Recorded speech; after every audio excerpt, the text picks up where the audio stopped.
Hello, folks, and thanks for joining us on this Thursday night side session. We have a new player joining the mix, so we are going to do an impromptu session zero, where we will be adding Elias to the neighborhood, and we're going to walk through the character setups and foundation steps for Elias tonight. So, why don't we get started by having Elias tell us a little bit about your character, what some of your goals are, and introduce yourself, so to speak. Hello, friends. I am Elias Hazel, and I like making friends. That's why I live in a small abandoned toy factory. Pumps out toys about once a day. Usually they have too many eyes, too many limbs, but I love them all the same. Uh, Recently, though, the Jarrett uh, thinks that my house is considered unsafe to live in. Uh, my goal is to convince him that it really is safe. It's my little slice of heaven, and all my friends here would love to keep their home. Or maybe I can earn enough money to fix it up, make it look pretty. So I was hoping I could join you guys in your adventures. Maybe you can meet all of my friends at home sometime soon. Oh, and please don't mind when I regurgitate a new toy. Ever since I moved into the factory, I've started becoming a small toy factory of my own. And I'm a bizarre ardent apostate who disgorges creatures. Nice, thank you. Does anybody have any questions for Elias about his goals or pursuits or anything like that to help flesh out any of your thoughts before we get started? I'm curious what Elias looks like. All right, I'm going to pop up. I've got Elias's pool sheet here. So I'm going to pop up his pool sheet, which you guys should be seeing on your screen now, as well as I'm going to pop up the session zero walkthrough just so that we have that up. And I'm sure uh, our friend the Watcher is going to make that visible for the folks at home. And yeah, any other questions for Elias? Outside of wanting to make your house a livable place again, what else does your character like look forward to or strive for? Sorry, what was that? It's difficult here. Uh, Sorry. Outside of making your house a livable like conditions, what else does your character strive for? He usually spends every day fixing up toys. Uh, and he says his goal is to make as many friends as he can. By that he means as many toys as he can. His quirk is that all dolls and puppets, doll-like things, will turn their eyes toward him. Oh, that's so creepy. Yeah, that's demonic. I like it. Are there any weird quirks about the toys that you had mentioned that sometimes they have extra arms or legs? Is there any type of particular toy that you focus on, or is it a pretty much a gambit of random stuff? It's a lot of random stuff. His Shadow memento is actually a toy soldier that he doesn't remember how he got it. He doesn't even remember much of Shadow. He thinks he maybe lived in a mental asylum, but he knows he's not crazy. Uh, but his toy soldier is sort of like in his mind the leader of his friends. He helps him babysit his other dolls and puppets. But the toys made by the factory, most of them are messed up. Like 8 arms, 20 eyes all over, that kind of thing. But he doesn't seem to notice or care. Gotcha. Does anybody else have any questions before we jump right in and start doing the foundation? Well, Oxivius is really curious how far you're willing to go to make sure your house is saved and safe for your friends. Ooh, all the way. His house is his friends are his life. He'd probably die for them if needed. Not What's for your an taste in individual toy, but food? his house. Okay, what's your taste in food? How do you like your meat cooked? Oh, he's From the just cannibal. Hmm. a normal guy. Medium rare, to medium well is good for meat. Uh, Uh, Gotta eat your veggies. we were doing well at the medium rare. The medium well, I think that we might have to cut that off. I had a question. So I can tell that uh, you value the toys as friends, but do you think that they're better friends than people? Like given the option between making a friend with a person or making a friend with a toy, which would you pick? He doesn't have much experience with people. In fact, I have zero interaction with it to Okay. to show that. He likes both. I mean, he thinks people are a little bit scary, but the toys are toys make good friends. People are difficult to predict, that kind of thing. But he is interested in you know Okay, cool. meeting new people. He's not very good at it. I have a quick question, and this may have already been answered. I'm sorry, I had to step out for a couple minutes and come back. Regarding your house and your friends, this doesn't necessarily have to do with me per se or my character, but just because of our group's history. So, how flammable is your house and your friends? I was thinking the factory was more of a concrete building, not very. It's kind of ugly. Windows are broken. There's rusted pipes everywhere. He decorates them with dolls all over the walls, shelves just filled with different puppets, things like that. His friends could be made of anything from wood to metal.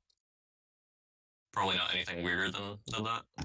Just regular looking toys, other than having too many arms or stuff like that.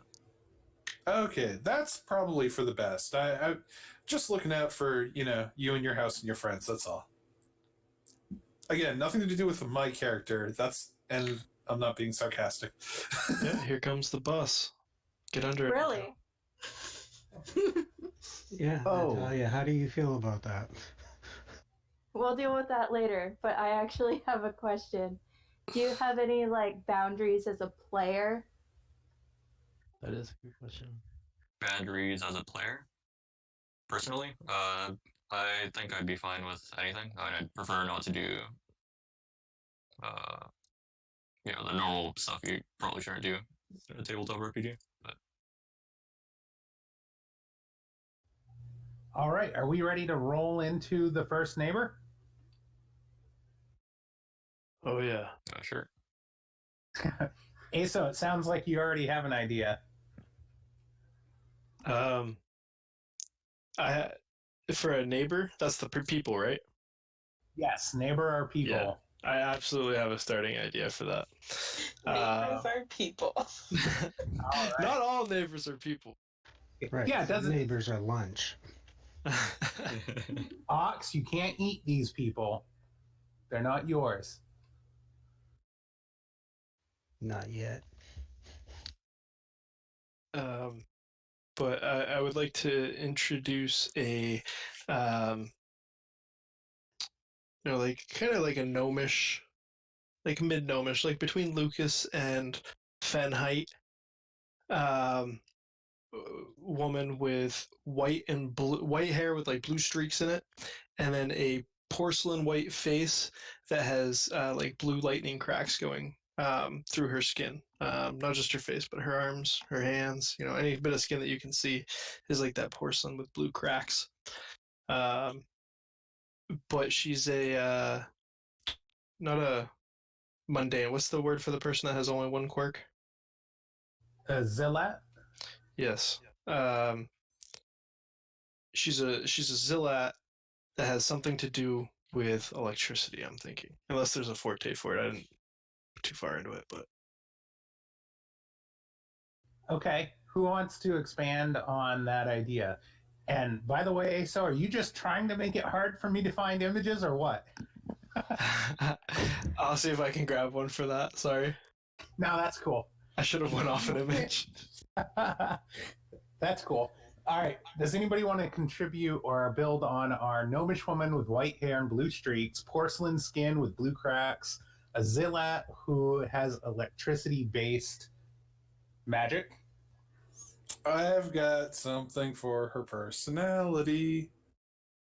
All right, Vanessa, go ahead. It's gonna be shocking. Prepare yourself. Terrible. So this woman has a pet passion, and that passion is the beautification of the neighborhood.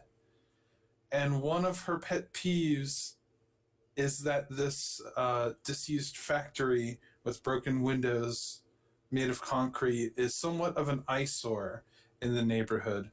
This is your stereotypical gentrifier, if that's a word. Ouch, man, that hurts. Yeah. Wow.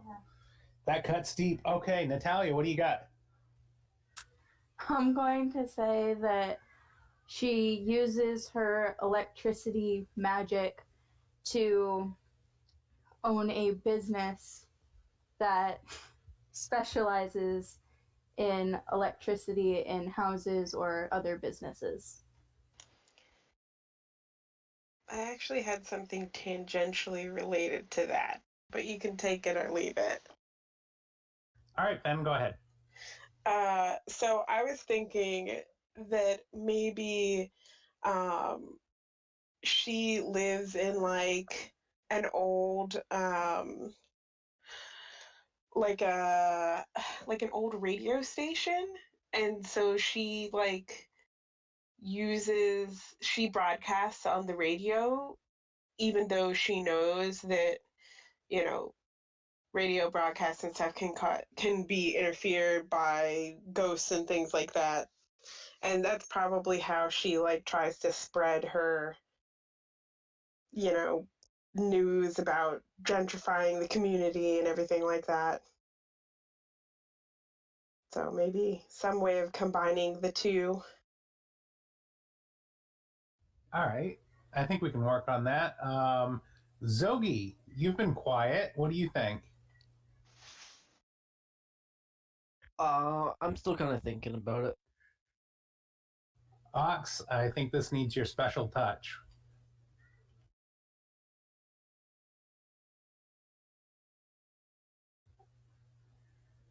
A little bit louder there, Ox. We can't hear you. Can you hear me now? Yes, we can. Ooh. We can hear you. Oh, okay. For whatever reason, my microphone is doing weird things. So, can we get there's been a lot of information already. Can you kind of do a quick recap? All right. We have a gnomish woman with white hair that has blue streaks. She's got porcelain-like skin with blue cracks, and her Zillit ability revolves around electricity. Her personality, she has a pet passion for beautification of the neighborhood. She hates the factories and wants it to be replaced or beautified. She does run a business, something power related, and her house is an old radio station where she broadcasts news about the community gentrification that she wants for the neighborhood, even though radio broadcasts can be easily tampered with by ghosts and whatnot.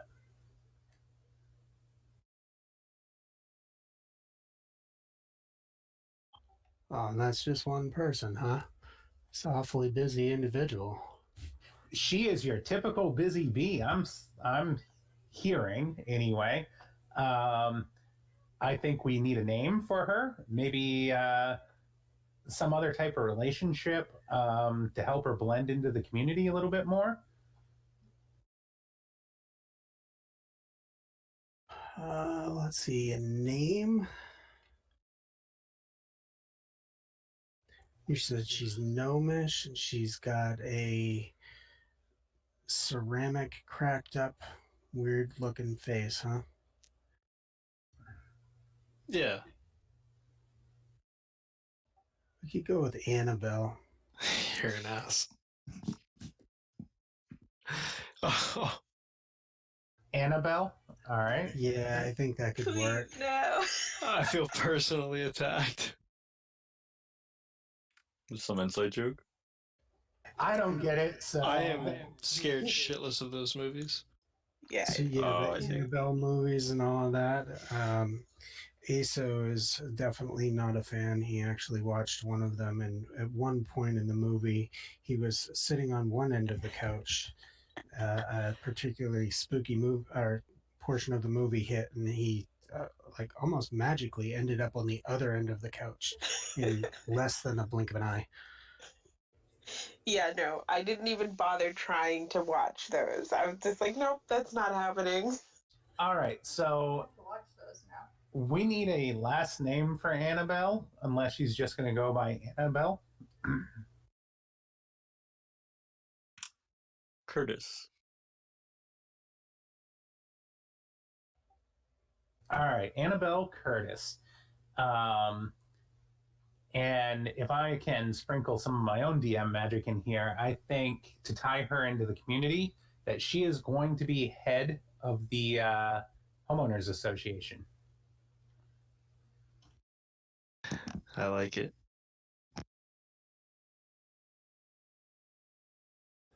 By the way, Elias, just so you know, I promise I don't purposefully play the jerk when we do these session zeros. It just came to mind and I couldn't not do it. Oh no, that's great. Right, so for tracking purposes, I'm going to rate that one a negative, unless Ox disagrees with me, but that is definitely a negative neighbor in my mind, working against your goals. Yeah, I would agree. All right, how about a second neighbor? What are we thinking?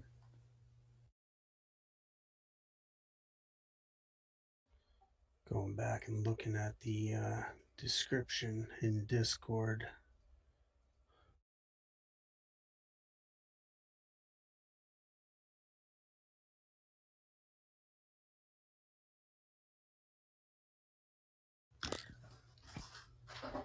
While they think about that, Elias, have you picked out any NPC bonds yet? No, I don't start with any as a bazaar. Gotcha. Yeah, I Oh, can relate. plus Ox six. had the same problem. Well, technically, those are connections. Everybody can start with 0 to 3 of their own choice NPC bot. Oh, right. I I thought have of not this idea of my collected own. All right. Okay, so we need another neighbor. And Ox, why don't you get us kicked off?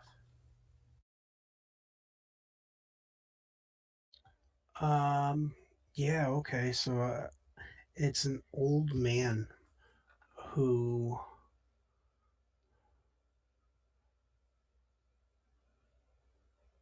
it's a, it's somebody that looks like an old man, but is actually like in his like very early 20s. So he's actually very young. He just looks like old, and like if you breathe on him too bad, he's gonna fall apart. He actually runs a a lightly used toy store.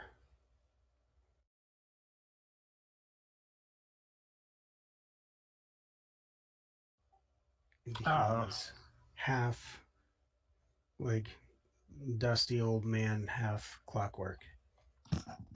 Ooh, I can build off that. go ahead, Aso.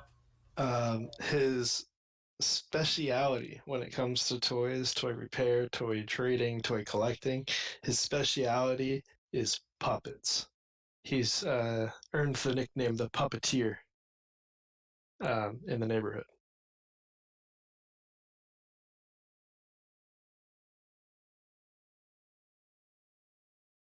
Okay. Anybody else? Natalia, Zogi, Ben? I have something. Every time you go into this shop, the puppets on the rack change. You never see the same puppet in that store twice.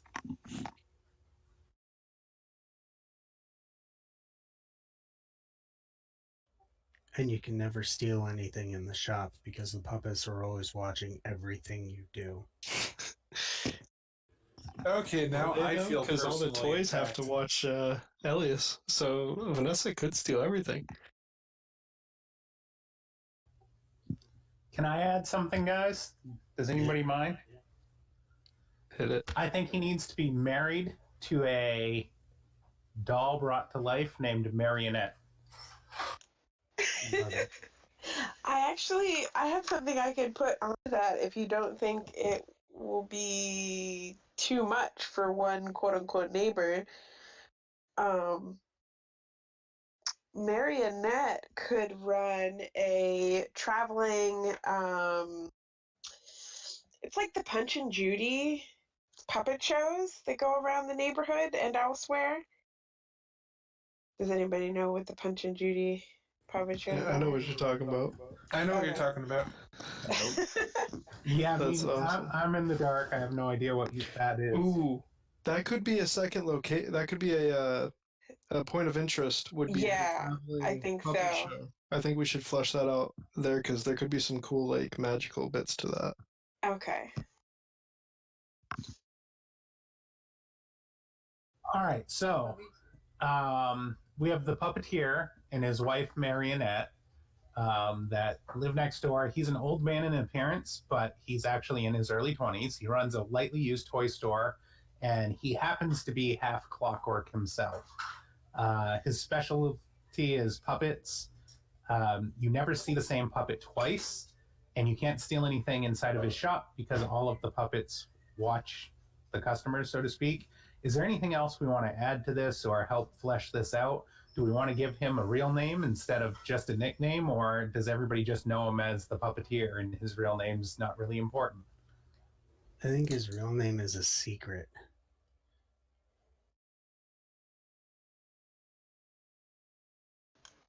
Yeah, I agree. I think Okay. it should just be the puppeteer. I was thinking that his demeanor towards Elias would be one of perhaps uh, feeling a bond, nothing romantic or anything like that, but like a bond of, they have similar interests, they're Camaraderie. kind of camaraderie, and perhaps the uh, state of his shop might also have the ire of the first neighbor, so they have that in common as well. Like they're kind of buds against this weird gentrifier, and that kind of links all three of them together. All right. I'm thinking maybe Yeah, go Elias ahead. sells some of the dolls to him, the puppets and stuff. Because Elias only sells to people he thinks would take good care of the puppets, and this guy would seems like that kind of guy. And so Elias, maybe that's how Elias makes his 30 crystal a week. Yeah, the puppeteer comes by once in a while. That sounds great. Cool. All right. I'm definitely going to rate that one as a positive.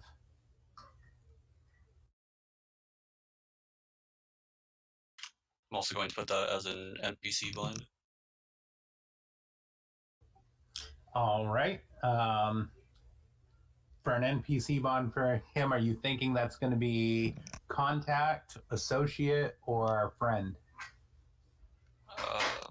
Maybe an associate and a friend. I'll say associate. All right. All right, guys. Do we have a third idea for a neighbor?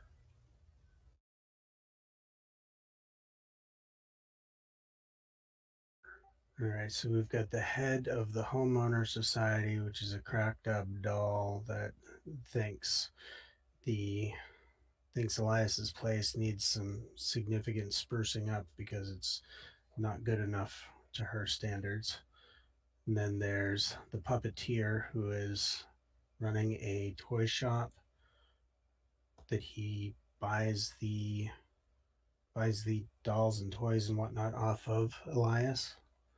Yep.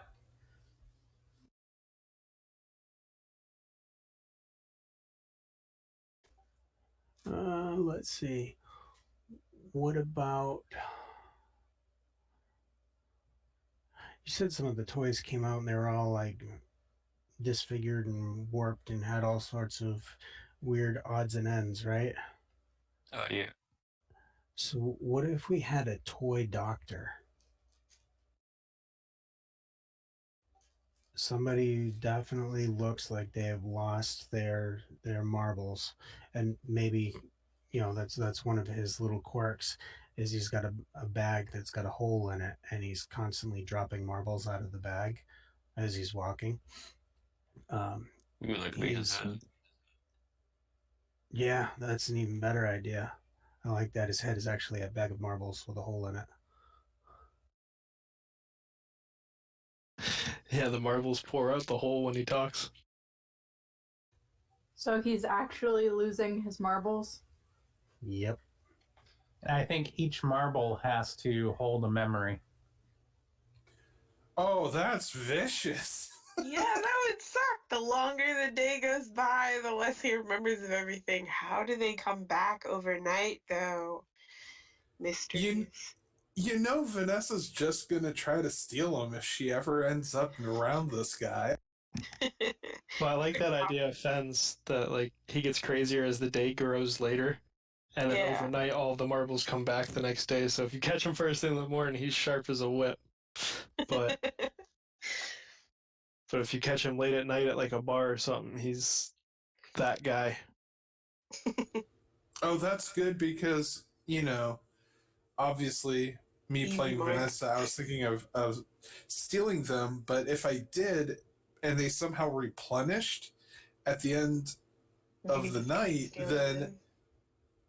Well, no, I was thinking anything that Vanessa stole would disappear because they would return back to his head. It's the same marbles every time. I actually have a better idea for how he gets new memories. If you guys don't mind. Go for it. Sure.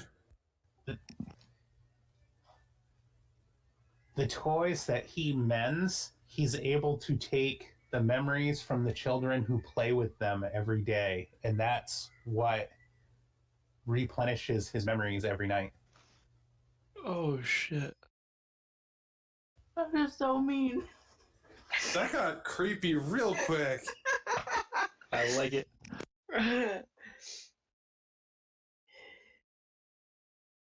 So Always basically creepy when you start dealing with memories. So basically you're enabling Vanessa to steal memories of children from the sky with no real repercussions. I mean, that's on Vanessa.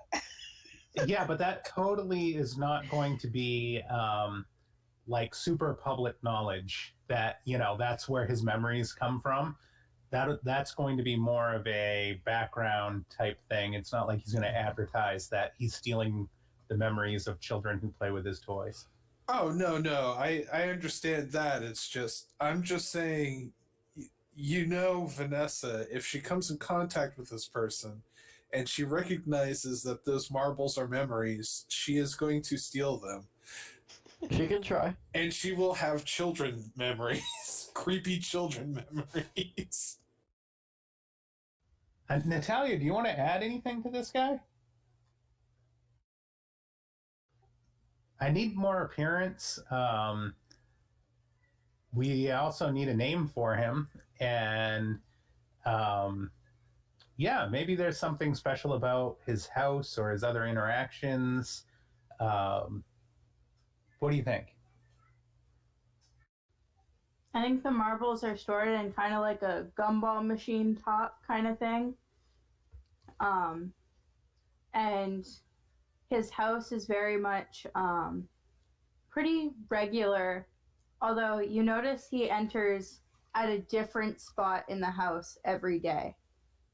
It's strange because sometimes he'll enter from the front of the house, but other times it'll be the side of the house. You haven't really figured out why, but he always enters at a different spot in the house.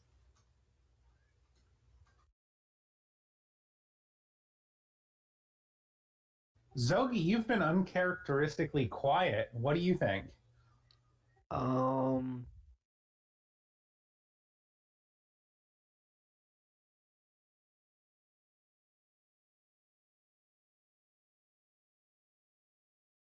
I think he's pretty well fleshed out, honestly. I guess I could think of a name. Um,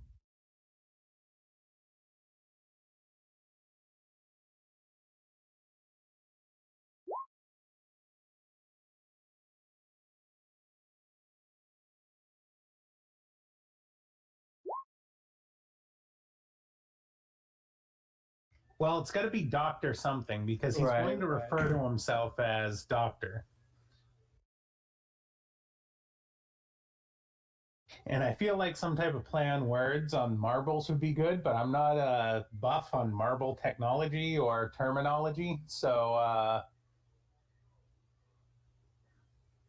if anybody plays marbles, has marbles, knows what a marble is, then again, you could also do a play off of marble as in, marble stonework, countertop type deal.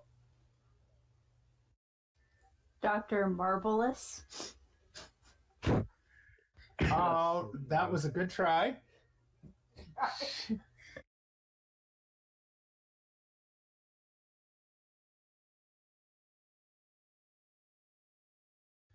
Wow, stunning epic silence. I'm trying to look it up, but I can't find it. I'm thinking the grandfather from Peter Pan, his name, because he was always losing his marbles. Yeah, the whole time he's been talking about the whole Marvel thing, that is all I can think about. Like the Robin Williams Peter Pan. Yes, it's Oh, called from Hook. Hook. That's the movie. Yeah. That's what it is.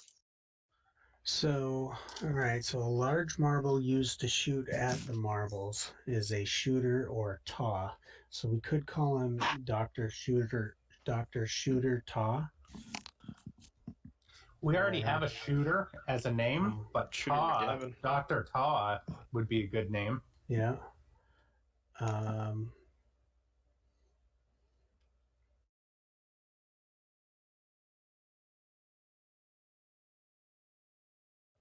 Lofting, when the shooter goes in the air during a shot.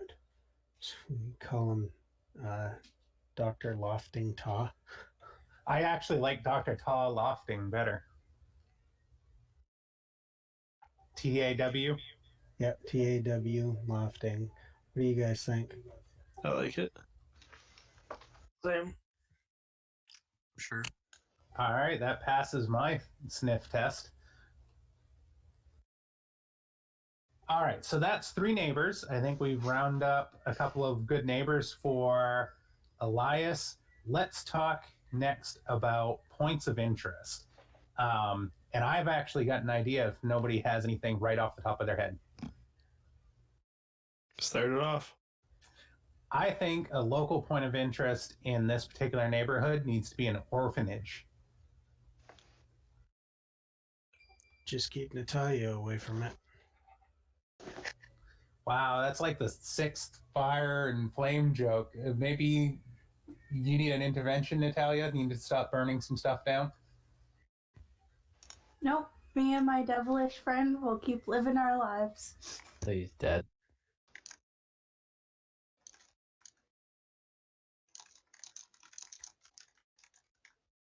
All right, so I'm thinking a point of interest being an orphanage, and this could potentially be a source of joy for Elias because it's going to give a series of kids that can need or benefit from his toys and help give him some sense of purpose, if you will.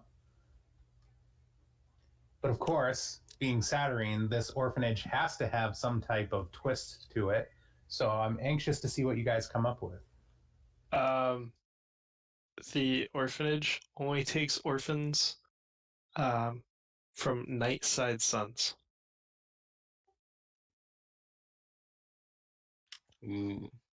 So they're all cursed, maybe? And the name of it is called Angel Eyes Orphan Home. I already feel totally creeped out by this neighborhood and don't think I ever want to go there. And it's called, we'll say Angel Eyes Orphanage. That sounds better. And the reason why it's called that is because of the nature of taking in only children or only the orphans from the night side of the suns, The angel eyes are actually embedded into the upper areas of the building, and they're constantly watching, making sure the kids behave themselves. Exactly. Make sure they're not a danger to everyone.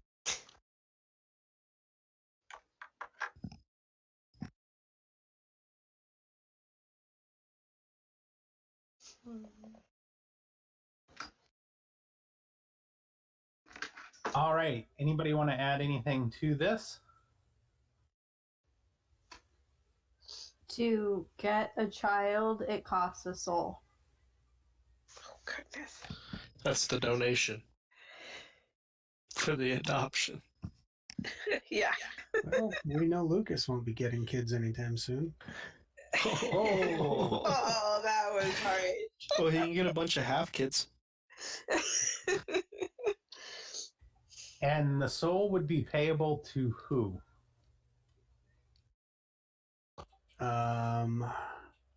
Agatha Trunchbull. Trunchbull, really? Isn't that Matilda?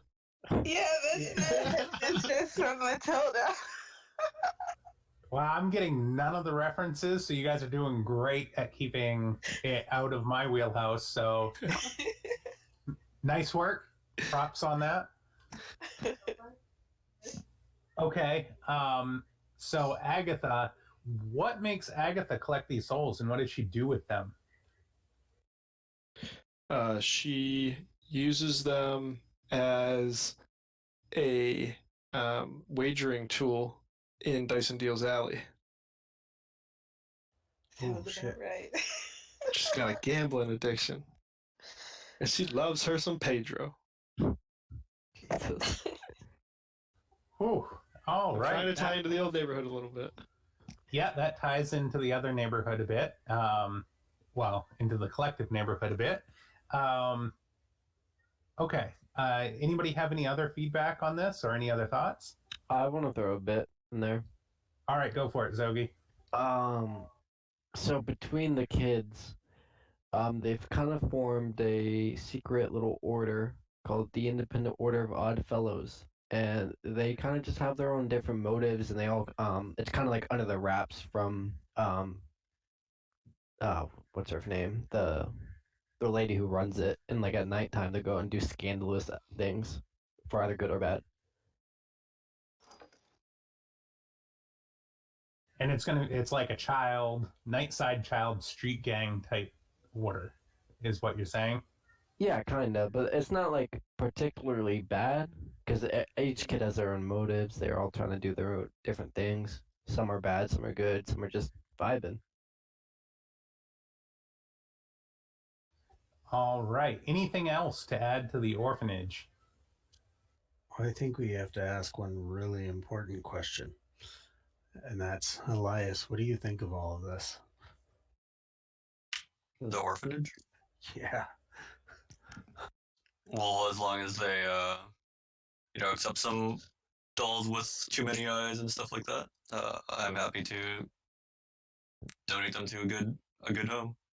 It sounds like target demographic to me. Nightside kids playing with monstrosities. I mean, Yeah. sounds like a match. Hey, you can't call them Monstrosities, there you go. monstrosities. They have feelings. I'm sorry, that was They're cultural. friends. They're not bad, they're misunderstood. All right. So for the pristine adverse toys,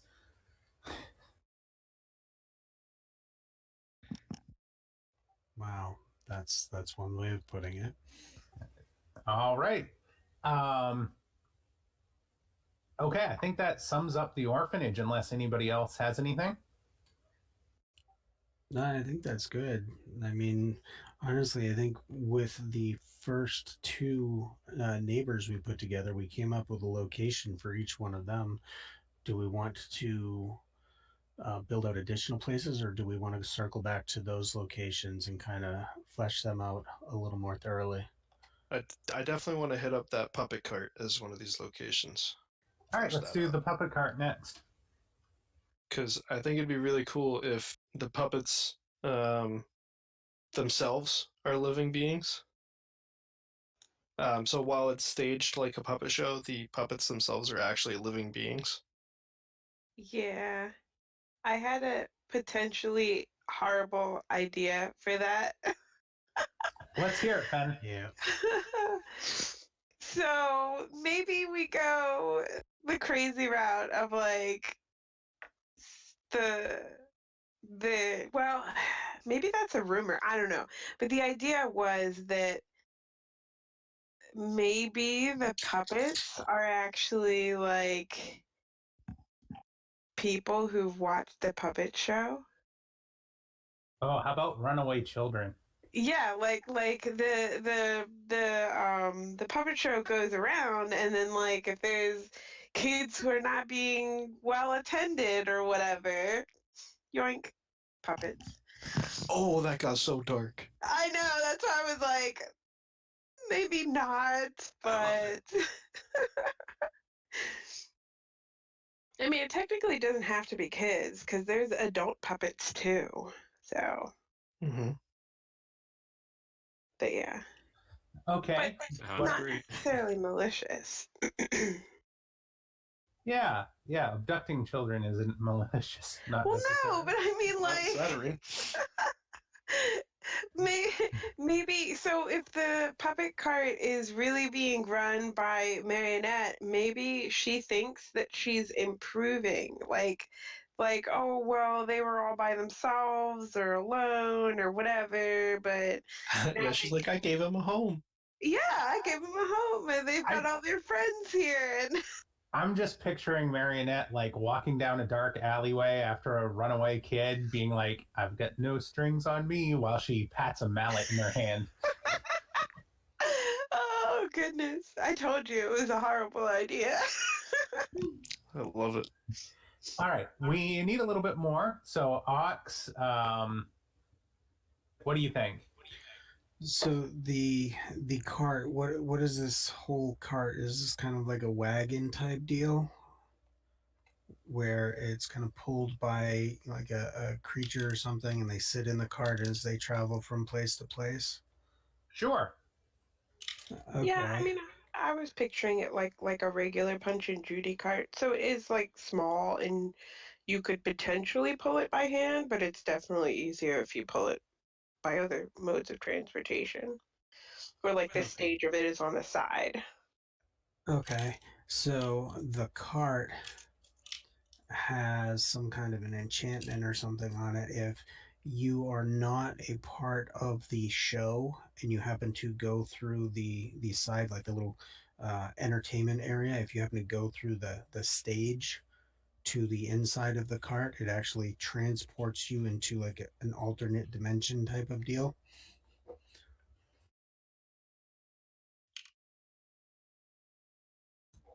I don't That know if sounds any of you awesome. guys, I don't know if any of you guys have seen it, the Imaginarium of Dr. Parnassus. It's kind I of what I'm have. thinking there. Yeah. Yeah, I'm still striking out on you guys' references tonight. And they're like from all over the place too. They're not even from one particular era. Yeah, nothing has been Harry Potter tonight, so get with it. Apparently, I am now finding out how socially awkward and inept I am at modern pulp culture.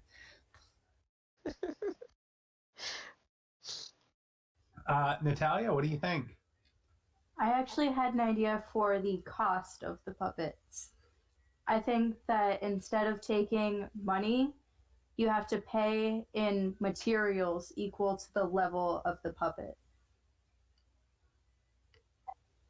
But they do shows. They're not actually selling the puppets off here. I mean, that would be even creepier if they also sold off the puppets Yeah. of people that they turned into puppets. Or the cost of seeing the show could be Oh, that's true. materials equal to the a level of a puppet. That way they can always have more puppets. Materials are expensive.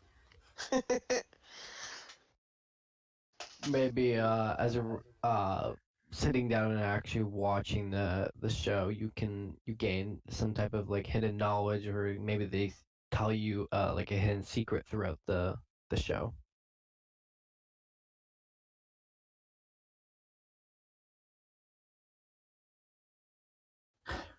All I right. like it. So what if the shows have a theme to them?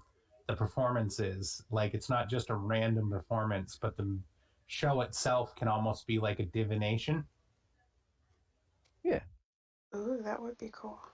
Where if you watch it, you can gain possibly hidden knowledge and maybe a card flip divination. Yeah. Yeah, I like that.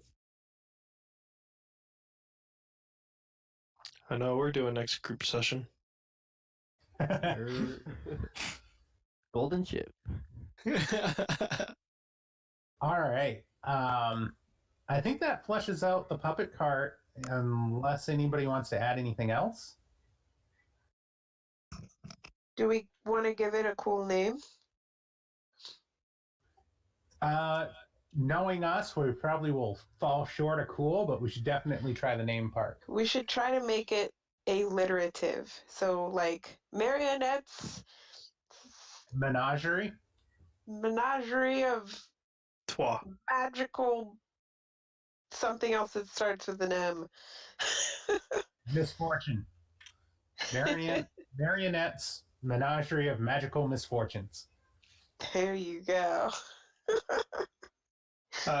This is. I want to just throw out just a quick rumor about this. It's nothing crazy, but just something that ties it to another thing. Is that it was actually funded by Madame Mazzulli as a second business. That's why it gives the divination in the show. Oh, She helped create the thing. That sounds good to me.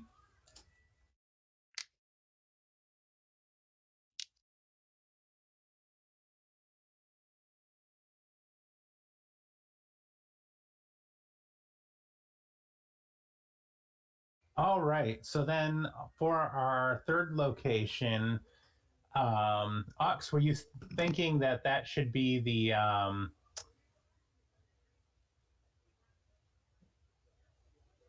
radio station type deal, or what are you thinking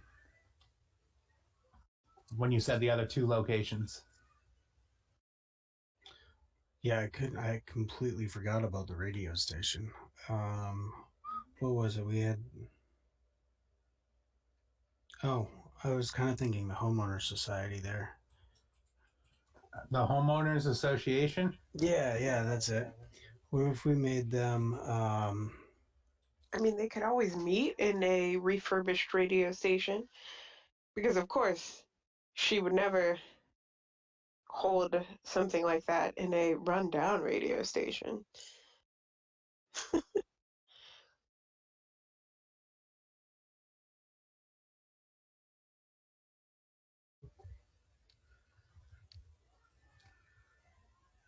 Okay, so what are we thinking collectively, group? We have the homeowners association, we have the radio station, or we could go with something else new and exciting. So far, we focused a lot on the toy aspect of the character. Is there anything otherwise that we want to focus on, or? Well, here's an idea. Something we could try. Could you give a brief rundown? Because we had Thorian just join us in chat just a couple of minutes ago, so we missed a little bit of what's gone on already.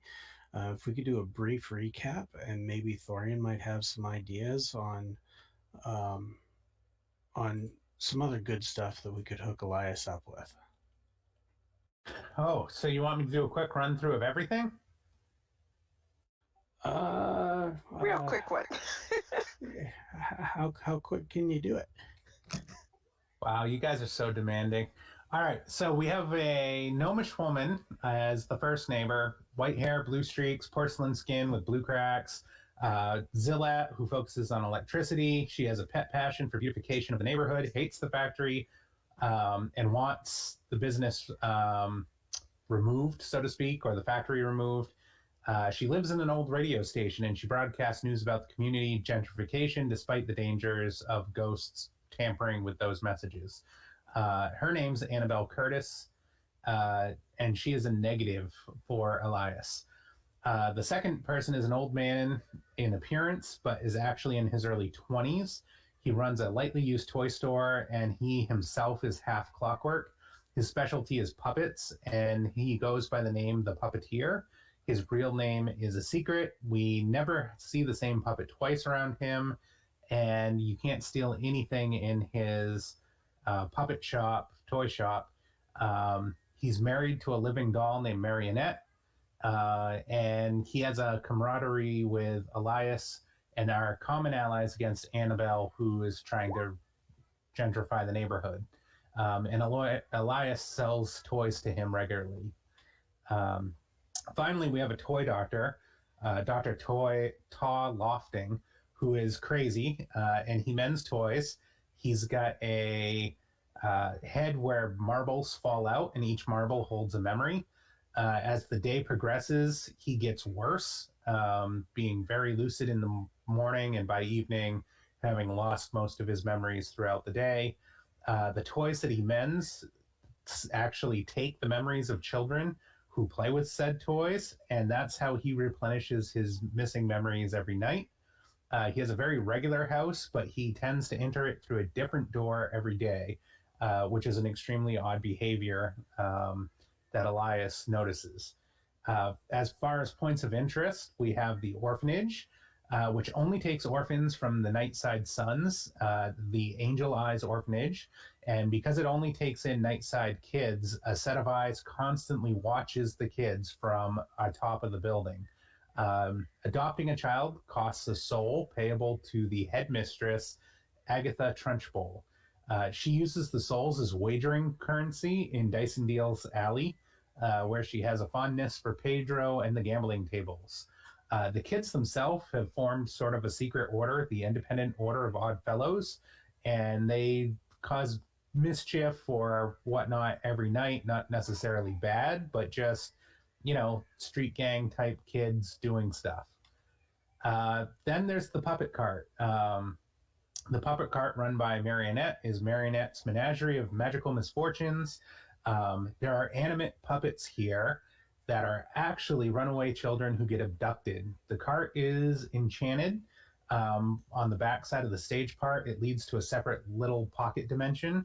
The cost to see the show is materials and ingredients, and watching the show can grant hidden knowledge and or card flip divinations.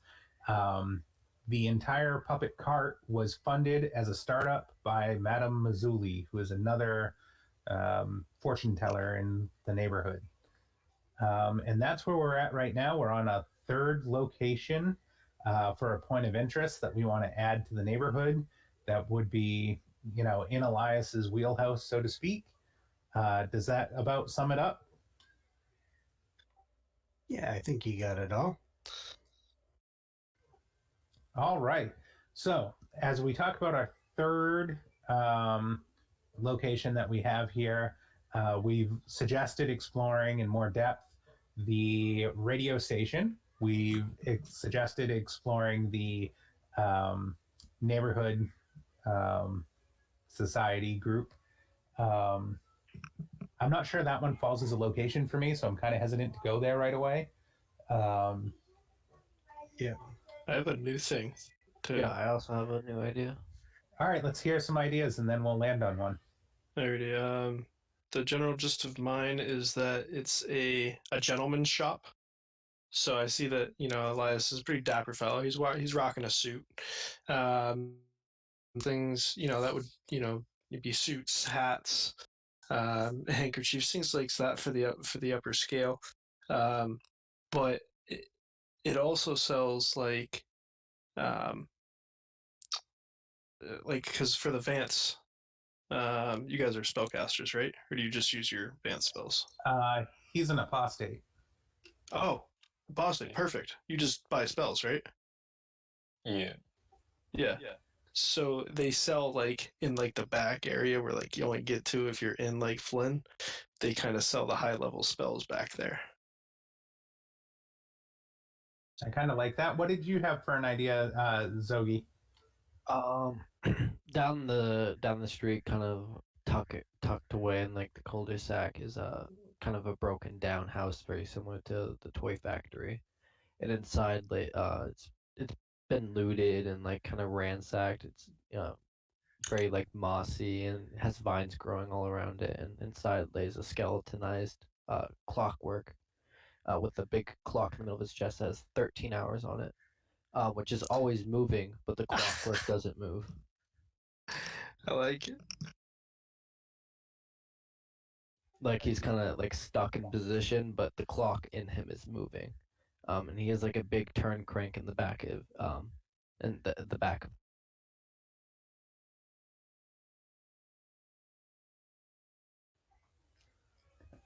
Natalia, Fen, Ox, what do you guys think? I'm in shock. Zogi came up with all that.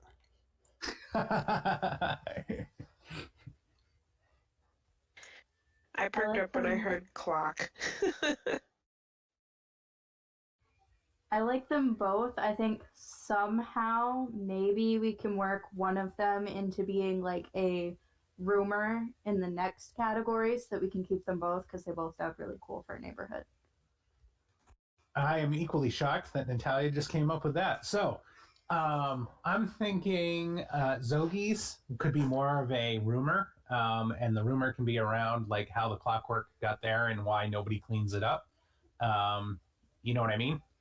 And then we can do the men's shop for high-end clothing and magic as a location. But what do you guys think?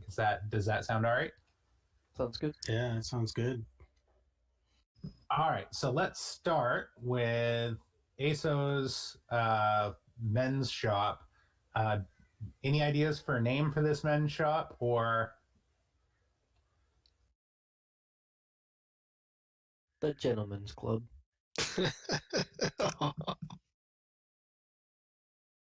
Oh wait, I'm face palming. I just want that to be known. I mean, I've got one, but it's probably not like a good one. I was just thinking of like a suit to suit your needs as a name. Maybe just suit your needs. Yeah. Or suiting needs. A spell to suit your needs. Ooh, I like that. Since they also sell spells. Well played, good sir.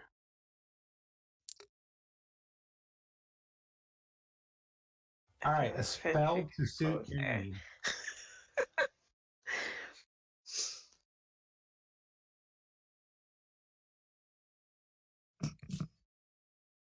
And then in smaller letters on the sign, it's going to say a gentleman's club.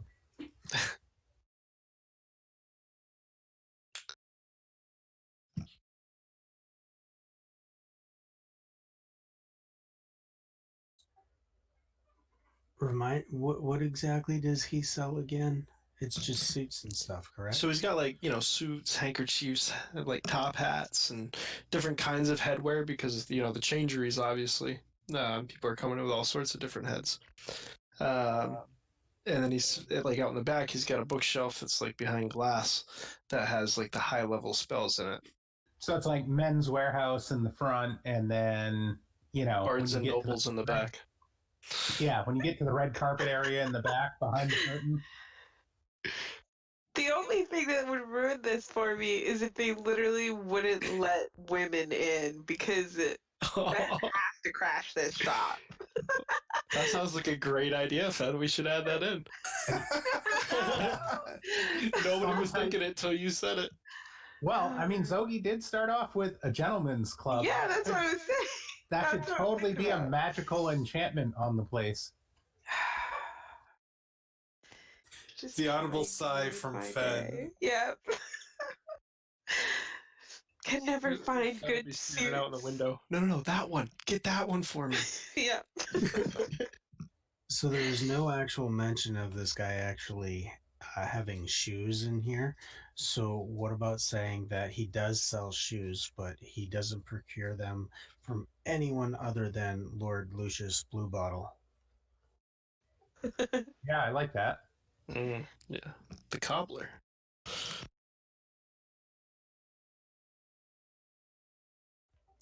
'Cause I don't see it in the description of Final Wishes, but aren't the shoes made out of human skin? That was a kind of subtle undertone on that because on the doorway, if you remember it, when you leave, there's a plaque that says something about walking a mile in another person's shoes or something like that.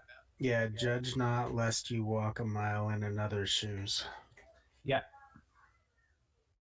Okay. Yeah, I mean that'll tie that place in with, Lucius and his, fun and interesting activities.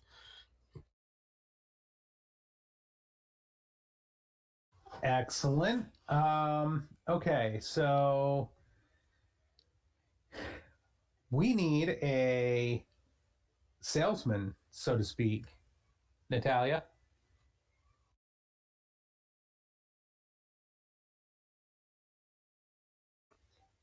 This salesperson is, I mean, tall, and talks quite a bit. It's one of those that always thinks he knows what you need, always comes up to you in the store, makes you go, yes, you need this and this and this. Very like salesman. I'm picturing the sales guy from Beverly Hills Cop 2 that was played by Balki Bartokomous there. No? Yeah, that's falling flat. No, I got it. Blank stare. Awkward. Oh, I got the bell key. I get you. I'm with you. So is this a female salesperson or is this a male salesperson? I don't know. You guys tell me. If it's a female salesperson, I'm gonna be mad. Because if she can go in there, I should be able to go in there. Yeah, no, it's gonna have to be a guy. Just because.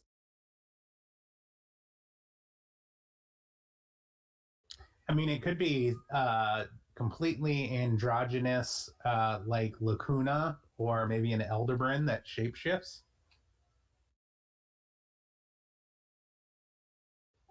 He says to silence. Did anybody mention Thorian's idea? No, I have not. What is Thorian's Shoe idea? salesman who hates the sight of bare feet. We could add that as a quirk to Mr. Lucius Blue That Bottle. would be hilarious. How are you supposed to try shoes on? Better make sure you're wearing socks. Yeah. All right, guys. So where do we want to go with the salesperson? So far, I've got tall and talkative. So let's hear it. I kind of want to make this a bit of a foppish type of tall male character. Very, very proper, but slightly effeminate. Late 1800s kind of, for lack of a better term, again, foppish type of character. Anybody with me on this one? Yeah. I like Sure. it. We can Yeah. call him Salvador Brack. Thorian B said a dandy. Yeah, there we go. A dandy. Although dandies are from like the 1700s, but yes, different name for the same type of thing. True, yeah, true. And he'll always approach you and say, "Are you being served?" While Fen stands drooling in the window saying, "No, I'm not." Yeah, not you. You stay outside. You know, Natalia can make clothes, right? Yeah. Yeah. Oh, But she like, can? it's right there. Not that we've seen yet, but yes. That is a Anybody rumor notice? that's going around. She I went needed a grocery dress shopping. and just ran away. Don't worry, it'll come back. It's going to try and kill her. Are you saying I'm gonna have to burn my own creation? That's gonna be a sad moment in paradise. Oh. Why not? You burn everything else. Ayo. Wow. All right, so a spell to suit your needs. Yes, a spell to suit your needs. A gentleman's club sells suits, ties, and such in the front, and has an exclusive members section in the back where he offers high-level spells. His dress shoes are acquired solely from Lucius Bluebottle. He is a tall and talkative salesperson, proper yet slightly effeminate Salvatore Brack. And he always approaches and says, "Are you being served?" Next. So we're making Mr. Humphreys. Yeah, pretty much. Thank you for knowing what I meant. I'm with Mr. you. Humphreys. It is from a British TV show called Are You Being Served? And they just described him to the T. Yeah, pretty much. It takes place in a department store in the early 70s. In a men's Are you section. being served, Mr. Humphreys? Mr. Humphreys? Yep. Yep, that's actually probably where I'm going to base the personality off of, Vanessa. Yes! Yes, we got Mr. Humphreys in our game. I'm so happy. All right. So let me do a quick rundown of positives and negatives here. So Annabelle is negative. The old man, the puppeteer, is positive. The toy doctor, I think that's a neutral, unless anybody disagrees and wants to argue one way or the other. Refresh my brain cell, the one brain cell. Which one was the half clockwork again? That is the That's the old man. That's a young man. yes, old man, young man, half clockwork. Does anybody have any objections to dropping the old man aspect of that and just going with the 20-something half clockwork? I think it's probably a little easier to work with. Yeah. Yeah, I'm fine with that. Yep. Yeah, that works for me. Okay. He just happens to have the knowledge of an old man. Fair enough. Do we agree that Dr. Ta Lofting is neutral, or does anybody want to argue one way or the other there, positive or negative?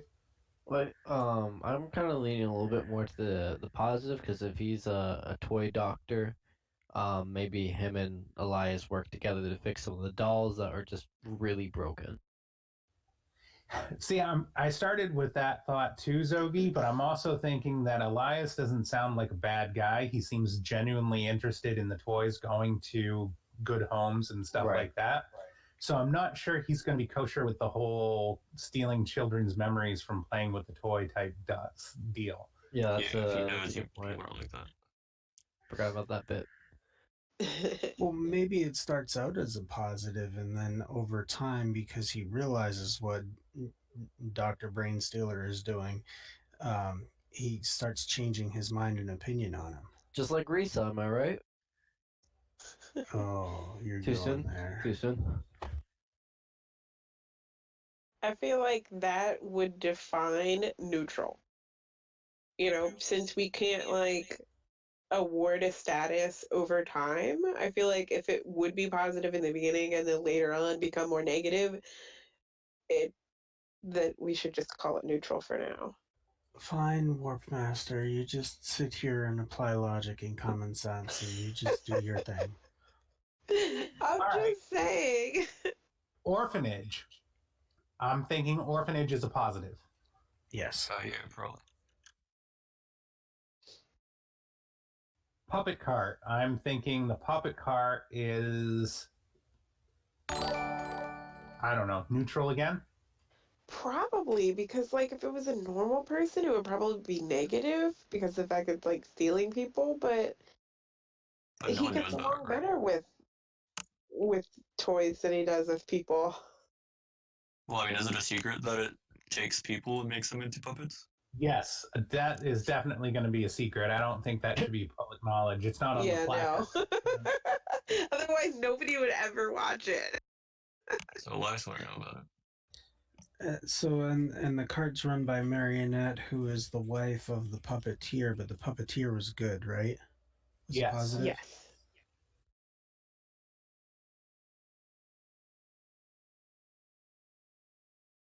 And a spell to suit your needs is definitely positive in my mind.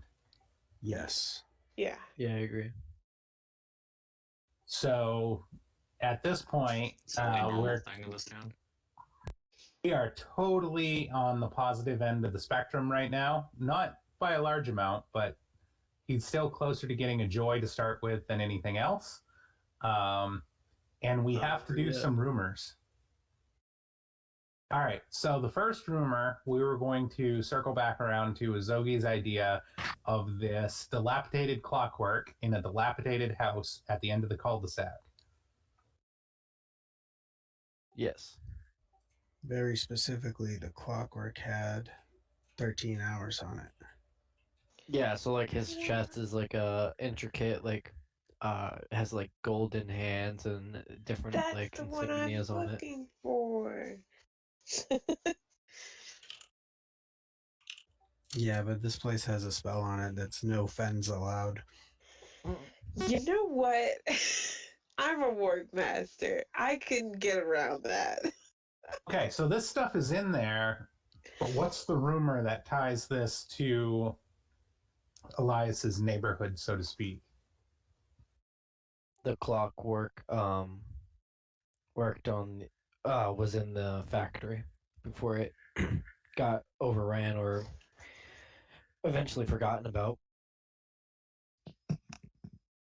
It was the owner who built it originally.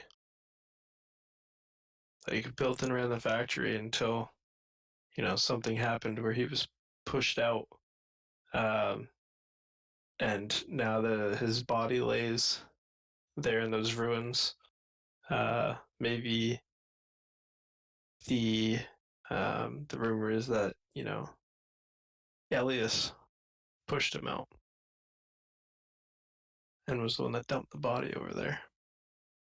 Just spitball. I don't know. Yeah, Elias kind of seems more of a good person than that. Yeah, I feel like maybe it would. I be didn't say like it was true.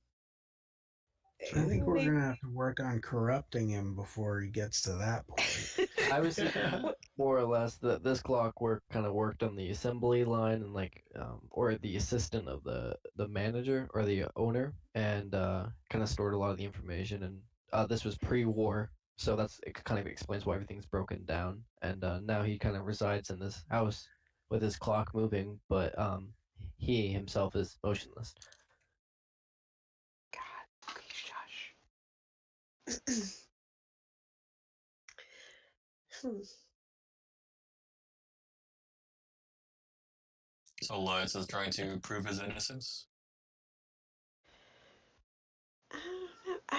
What about if the rumor was just that, like, if you could get this clockwork person working again, like that they knew the way to get the factory up and running properly.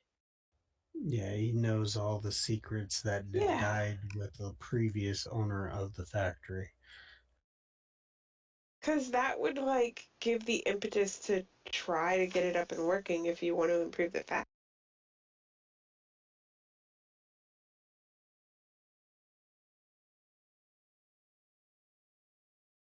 Okay. So then let me spitball another question out there for the group. If that's the rumor, how come nobody goes there? Is the place haunted? Is it dangerous? Like, how come people aren't just going over there to get it fixed up? There's got to be something or a reason why people stay away. It's just kind of forgotten history. It can't be that forgotten if they're talking about it as rumors. Oh yeah, that's right. Maybe there's, like, a super complex clockwork lock on the door that nobody knows how. But they think that, the rumors are that inside that house is this, this clockwork person.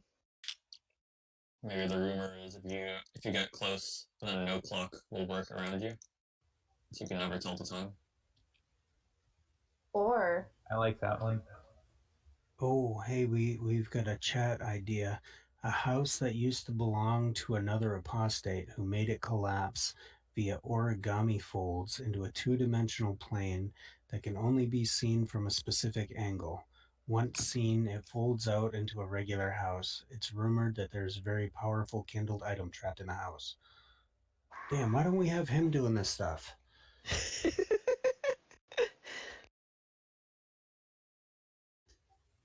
I was gonna say that once you go in the house, part of you is trapped in the house. The origami house or the house that we were doing before? I think she's thinking the house we were doing before. Okay. We have a lot of different locations that like to steal portions of people and their souls. Yeah, that's why I was trying to like. Yeah.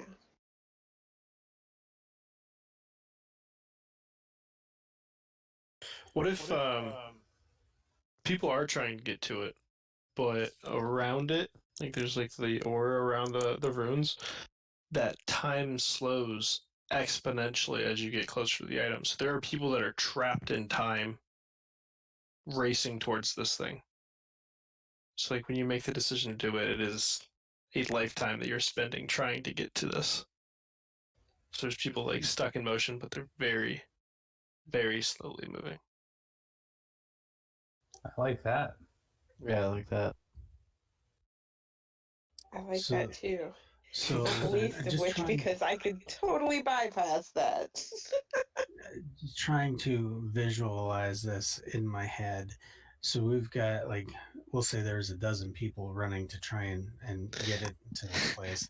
So we've got 12 people lined up in various locations around the outskirts of this house, and all at varying degrees of aging because of how much time they have spent trying to get here.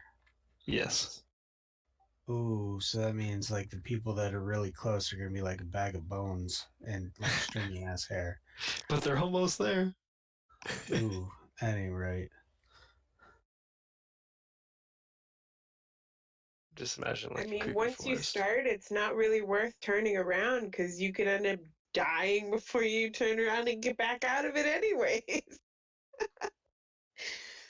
I'm kind of getting the feeling like it's gonna happen either way unless you're crafty enough to bypass the whole time situation. Hint, Yeah. hint, wink, wink. I know, like, Warp Master, solution to everything. All right, so I've got the first rumor is the dilapidated clockwork in a broken down house.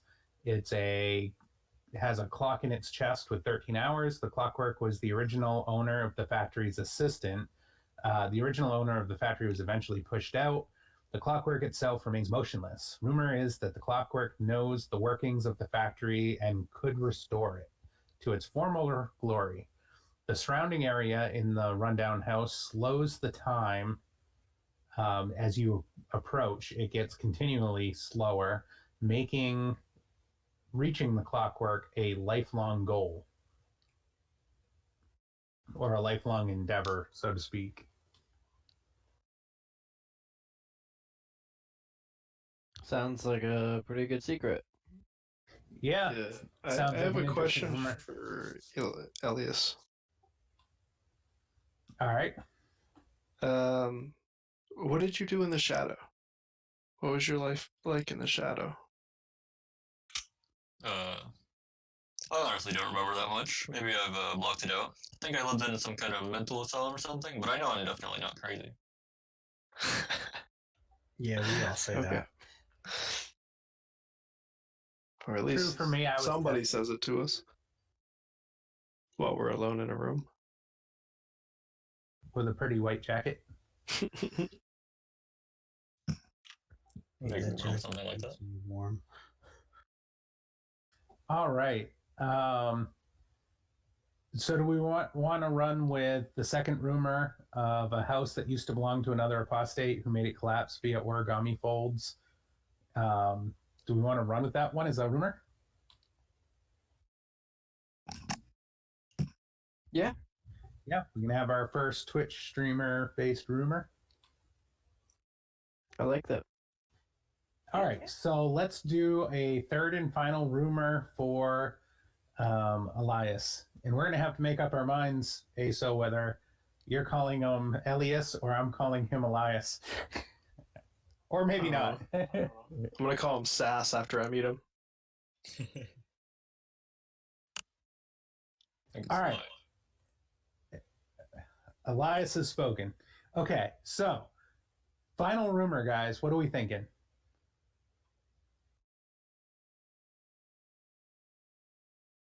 To an epic, stunning silence. Okay. Natalia, why don't you start? Okay. Sounded like Fen had an idea. All right, Ben, go ahead. Well, this was actually an idea that I had way, way, way earlier because I thought it fit in well with some of the stuff that was going on. All that stuff about the kids at the orphanage made me feel like there should seriously be some activity by the unseen children here in this neighborhood. Yeah, I was going there with the orphanage myself as a connection to a group and whatnot, but how would you expand that into a rumor? Well, you could say that maybe that people think, or kids at the orphanage think that if they're there for a certain amount of time without getting adopted, that the unseen children will come and, you know, take them away to a wonderful place where they have fun all the time. And because I mean, that's what the unseen children do for kids. But like for everyone else, it's like nobody's ever seen the unseen children in the area, but they're just waiting for them to appear.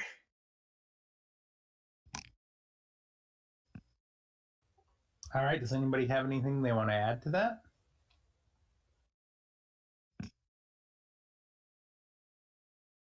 Is everybody familiar with the unseen children? They are a connection out of the book. No. Yep. All right, give me 1 second and I'll pull it up.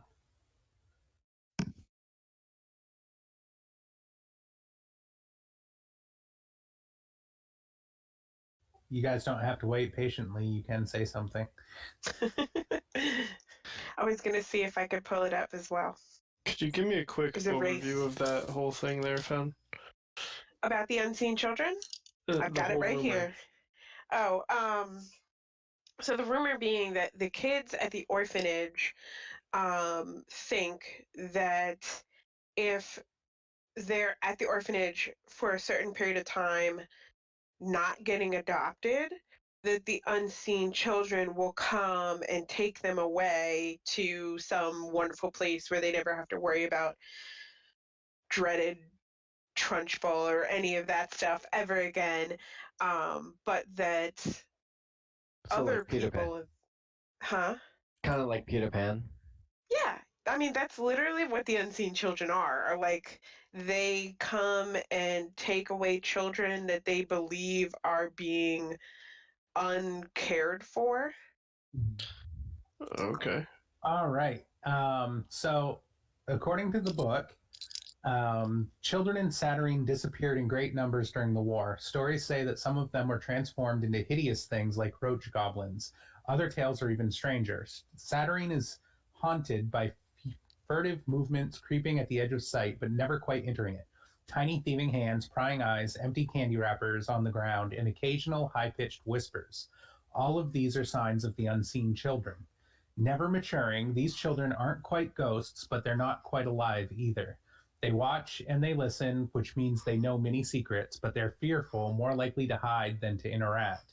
And they are oh so good at hiding. The unseen children know all the shortcuts, all the secret paths, all the bolt holes, all the tiny spaces just big enough to squeeze through to get somewhere. And sometimes, because it's Saturnine, those spaces lead to quite surprising places. It's said that the unseen children have their own agenda, but no adult knows what it is. Perhaps no adult can. Maybe it can be understood only in the mind of the child, but don't think for a moment that such a thing would be less true or less important. In fact, it's probably just the opposite. All that is known for certain is that the unseen children exist and that they sneak, they spy, they steal, and they pry. And two more things as well. First, sometimes they find a child unhappy or abandoned and they offer a welcoming hand, and that child is never seen again. Second, very rarely, an adult becomes known to the unseen children and forms a very tentative sort of special relationship that allows them to occasionally ask questions or learn of a secret way into or out of a place in the city. Developing a relationship with the unseen children is difficult. Candy is a good start.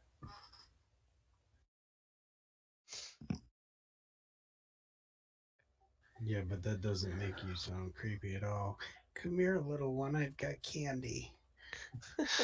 Right? Don't mind the white van.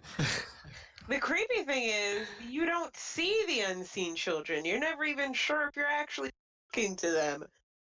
Oh, I definitely think it'd be a good potential avenue for Elias to explore as a rumor. Yeah. Considering the toy maker aspect of him and whatnot, I think that could be a fun connection to play out.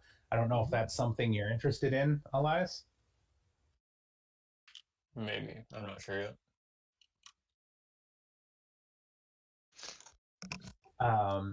Outside of that, I mean, what do you guys think? Is there any other take here on this, or do we want to refine this rumor at all?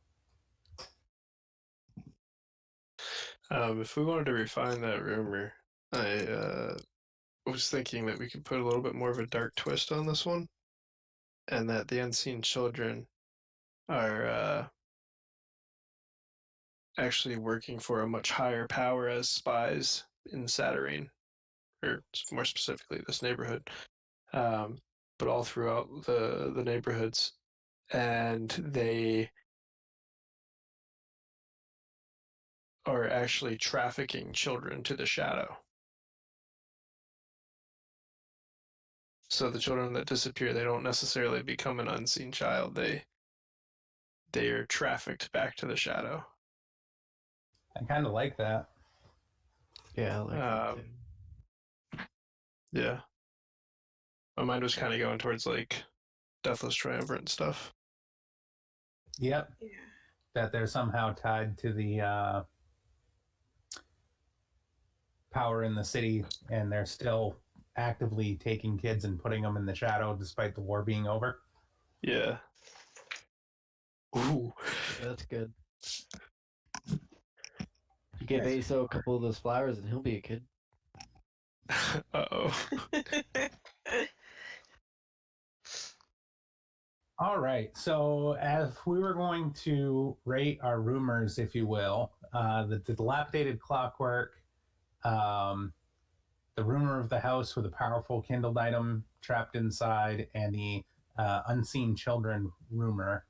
What do we think? Positives, negatives, neutrals? I'm thinking the dilapidated clockwork is neutral for me. Um, I think there's a lot of promise there for him, but there's also a huge amount of challenges. Agreed. Yeah, I would agree with that.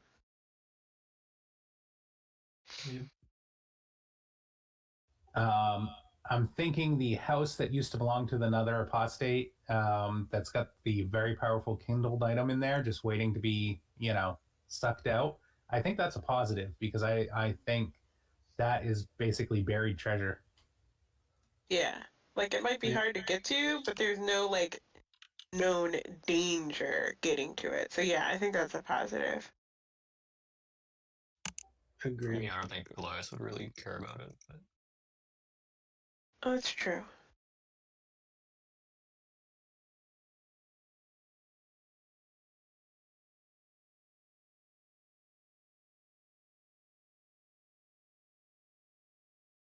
And then the final one I think is neutral because I don't think it ties directly into Elias, but Yeah. And none of the rumors really tied directly.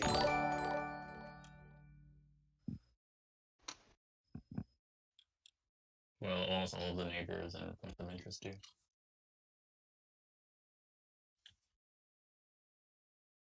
so when we was- tally it up, I have a total score of positive, which would mean that you'd get a joy at character creation. Yep, sounds right.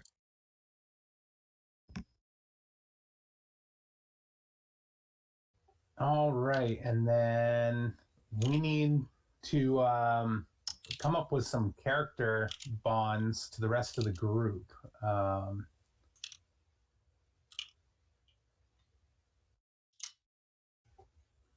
So, does anybody want to propose a character bond to Elias's character? He doesn't really have a memory of the shadow, so I'm thinking shadow friends or whatnot wouldn't really apply here because of his memory of the shadow. So, does anybody else have a proposal to have a character bond with him? I guess Oh, I was gonna say, could you give us the? It's in the key, right? Yeah, it's page Yes. 198 of the key is where the PC bonds start. Gotcha. All right, give me a second. I'll look through.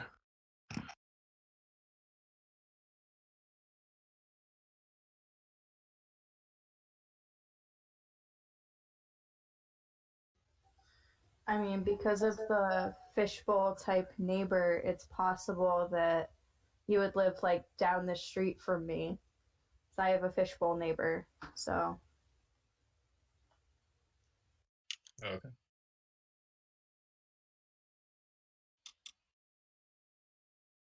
Could be. I'm thinking fellow students could be a nice one to create a character bond between Vanessa and Elias because they're both apostates. And the benefit there is, they get a spell of level 3 or less that they both get. So it's a nice benefit, and with the only drawback being that they can't use it if they're outside of range with each other. And that would give them both, they'd have to agree on a spell, but that would give them a spell to start with. And that's not a bad, where they're both apostates, they probably have run into each other in the same circles and whatnot. Yeah. They could have maybe studied a couple spells together. Right. At least run into each other at the library or whatnot. Okay. How does that sound, Vanessa?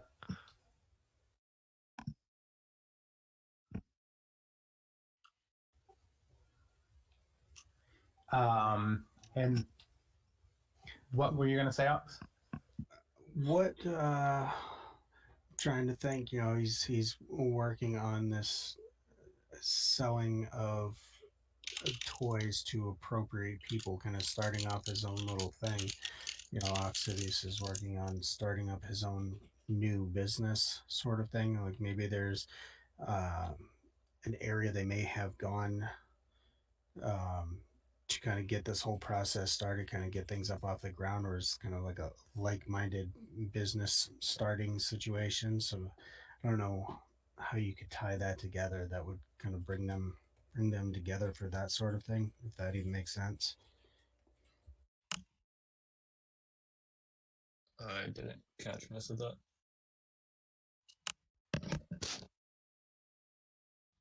Sorry, how do you turn it up to max? But it's really quiet for me. You want to give another rundown on that, Ox?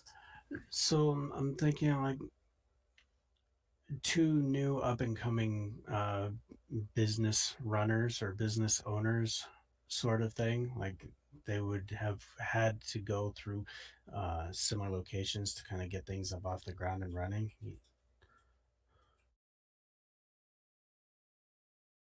With who else? Who's the other person? No, that would be between Elias and Oxivius. Oh, okay. I don't know what bond that would be. Rivals. No, I guess those two businesses wouldn't really compete. Yeah, I mean, not Yeah. unless I'm trying to cook the kids, which, Boys. It's not far fetched. hey. He who consumes flesh. Toys aren't made of flesh. I don't think. Don't answer that. I don't want to know. Yeah, they don't.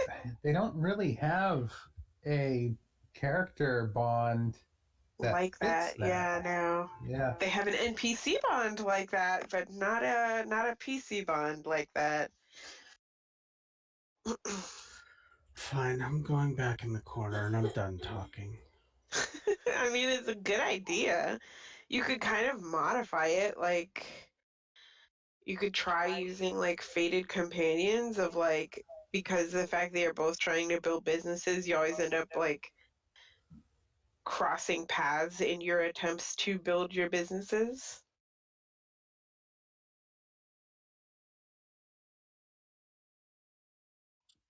The fated companions. Yeah. Yeah. That sounds good to me. Okay. I feel like that's And Okay. closest are you fit. both bizarre, by the way?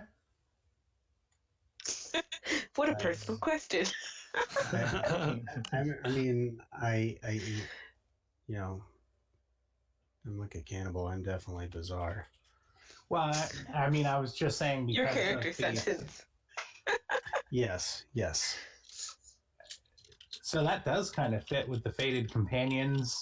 You know, you're kind of like two crazy people blowing in the wind.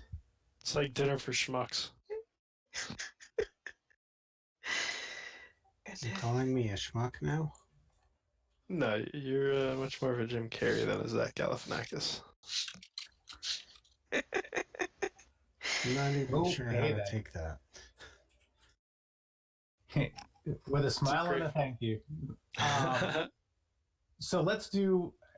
Are we thinking fated companions between Oxivius and Elias, and then I have fellow student between Vanessa and Elias? That Sure. sounds good. We need to come up with what spell we both know. Yes. So you guys can work through that either through Discord or chat or whatnot. Do you have access to the spell list? I assume you do. Yeah. All right. And that's a spell of level 3 or less. So I'd go through a few and propose some and see if you guys can land on something by Saturday. Is that possible? Okay. All right. Does anybody else want to propose a connection? I mean, we have a lot of characters in the mix now, so I just want to make sure that we have a chance so that everybody has a connection in play when people play together. So I think 2 is enough. Is there neighbors? I mean, 2 of us have a fishbowl if I ever have. Yeah, you and Natalia do have the fishbowl guy like in your neighborhood that you mentioned. I mentioned by accident. Yeah, Maybe it's 2 different fishbowls in Fortune. It could be, but coincidences like that should not be wasted. Yeah, the one by Natalia is the wife fish, and then the one over by Elias is the male fish, and they're divorced now, so they had to get 2 separate fish bowls. I mean, that's hilarious. And they just respectively bitch and moan about their partner to their neighbor. I want to see how their kids visit them, is what I want to see. I don't. The transatlantic current.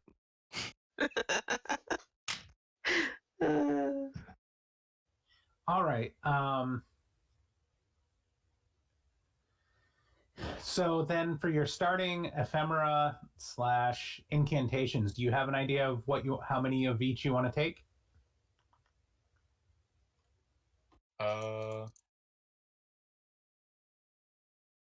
Probably 3 ephemera objects. Maybe he found them lying around in the factory when he bought it. And 1 incantation. Sure. Let me just shuffle the decks real quick. My limit is 4.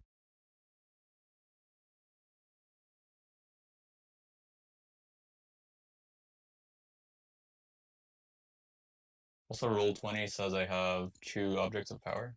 Yes, I dropped those in earlier for you to help you catch up to the group a little bit. We'll award extra acumen and joy and despair as we play, but I feel like you needed a couple of objects of power to help balance the scales, if you will. One of them definitely fits my character.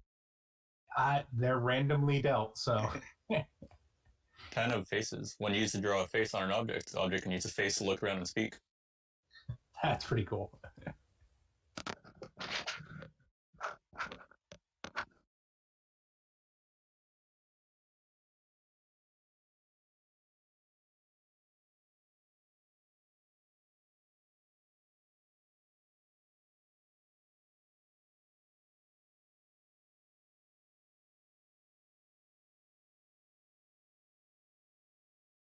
All right, so there's your ephemera and the incantations.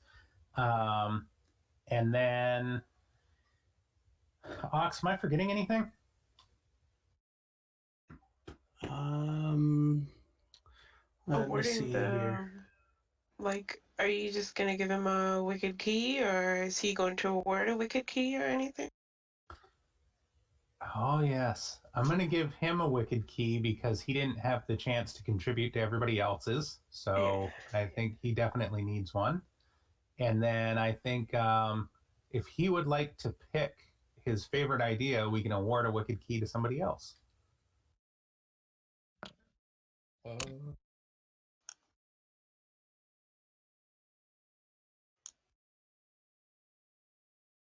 like the boy doctor with marbles falling out. I don't remember who came up with that idea. Yeah, who is the birth parent of that idea? I think that was What do we want Ox. to give? I think it was Ox. If you guys say so, I don't remember.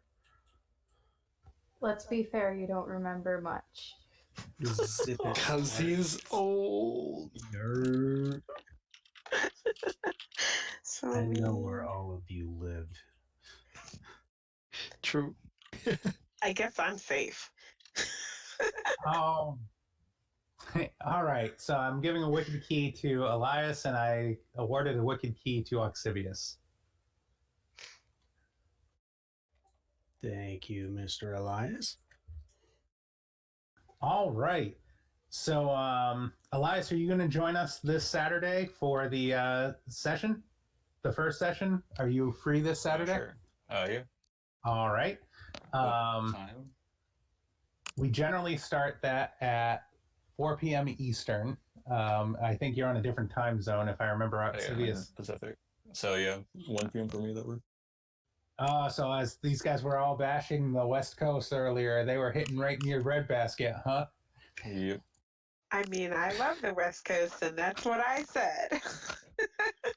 I've been there. I don't feel bad. Yeah. All right. Savages. I think that wraps it up. Oxivius, is there anything you want to add before we sign off to the folks at home? No, I think this was a good session. I think we got a lot of really great ideas. It was great having viewer feedback into the build of the neighborhood as well. It'll be interesting to see how the origami house works into the situation. There were some add-ins to that after the fact of the house could start to fold back down after a random amount of time, which you don't know what that random amount of time is. It makes it a little dangerous going in. So that's something we can kind of toy around with later on down the line as we work through that place. Um, I think it'll be interesting. I'm really looking forward to this whole little toy friend situation.